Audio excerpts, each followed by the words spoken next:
Back in 1993, an American journalist named Kevin Carter happened to be travelling in what is now South Sudan, and he came across a very harrowing situation of many people that were starving.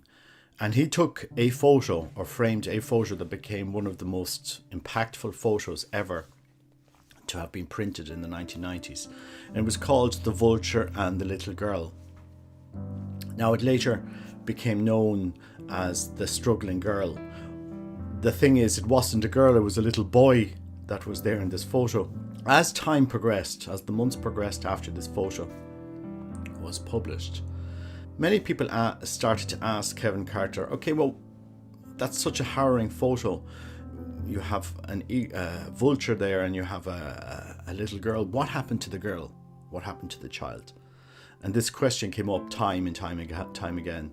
I suppose if you had expanded out the frame of that photo, you would have seen dozens of other children, not just this little boy in that photo, but others. And he didn't do anything.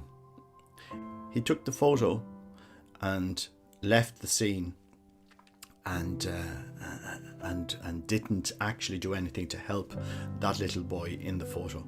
And people might say, well, that's very hard. And there was a lot of judgment being cast at this photographer because of the actions that he took, because he didn't help that child. And I'm sure it hit his conscience regarding this.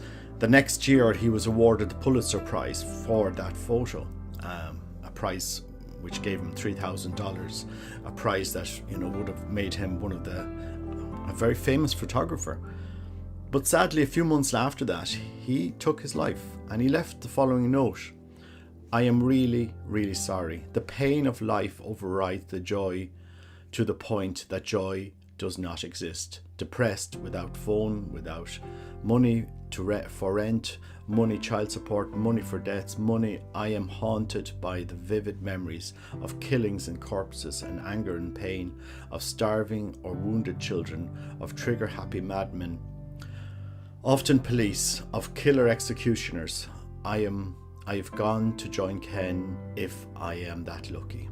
Kevin Carter, his suicide note. Sometimes pain can be overwhelming. Sometimes our actions can catch us up. Sometimes what we have done or what has been done to us can traumatize to such an extent that we have no joy in life, that we don't see the light. And this is where the amazing message of Christ comes in, to give us a message of hope. It doesn't matter what you've done or what has been done to you. There is hope for you now, that things can change in your life. You do not live as you lived before, but you live after having encountered me. And I want to give this message of hope to those listening to my videos, because I know these will arrive to some place. If we could have dialed back to 1994 and sat down with Kevin and said, okay, they're asking you, why didn't you help that little girl?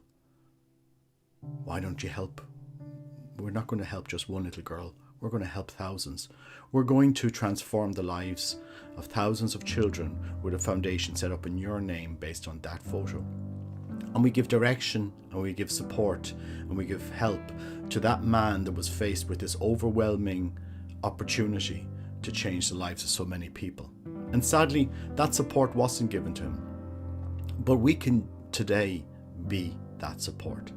I was just thinking of so many stories that have gone about Medjugorje, and there was after Bishop Strickland went to Medjugorje, there's been a lot of news stories about Medjugorje. What many people forget, for example, in Medjugorje, is it has founded one of the largest charities to feed children, called Mary's Meals, feeding millions of children every day and to help them to go through education. These small things that everybody can do transform this world. We can either live in the negativity of what we've experienced, or transform what is negative into our life for a good. And so today, if you're listening to this video, transform what is negative in your life into a good. If you're stuck in addictions, if you're stuck in depression, if you've no joy in your life, turn that into a good and see what can you do to transform this world. Look at Christ, who is real. His encounter is real. This is something life-transforming and amazing. Look at Christ, who died in the midst of his suffering so that we might know life. And take up that challenge of transforming your life and the lives of those around you.